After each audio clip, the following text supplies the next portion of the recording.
Collector NSK ഉമേഷും collectorate ജീവനക്കാരും തമ്മിലുള്ള ഊഷ്മള ബന്ധം പ്രോട്ടോകോളിനും അപ്പുറമായിരുന്നുവെന്ന് സാക്ഷ്യപ്പെടുത്തലായി കളക്ടറേറ്റിൽ അരങ്ങേറിയ യാത്രയയപ്പ് രംഗങ്ങൾ. ജില്ലയുടെ ചരിത്രത്തിൽ ഒരു കളക്ടർക്കും നൽകാത്ത സ്നേഹോജ്ജല യാത്രയയപ്പാണ് ജീവനക്കാർ കളക്ടർക്ക് നൽകിയത്.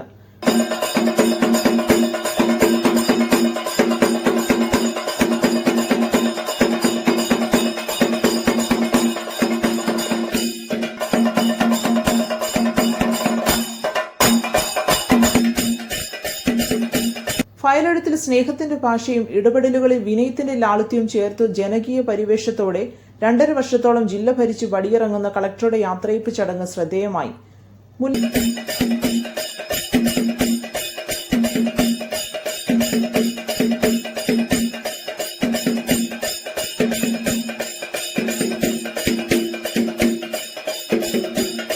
മുല്ലപ്പൂ പന്തലിനു കീഴെ നിർത്തി മുത്തുകുടകളുടെയും ചെണ്ടമേളത്തിന്റെയും അകമ്പടിയോടെയാണ് കളക്ടറെ യാത്രയയപ്പ് വേദിയിലെത്തിച്ചത്. ഇരുവശങ്ങളിലും പനിനീർ പൂക്കളുമായി അണിനിരുന്ന ജീവനക്കാർ കളക്ടറെ അഭിവാദ്യം ചെയ്തു. വനിതാ ജീവനക്കാർ ഉൾപ്പെടെ സ്നേഹവായ്പോടെ നൃത്തം ചെയ്തപ്പോൾ കളക്ടറും അവർക്കൊപ്പം കൂടി.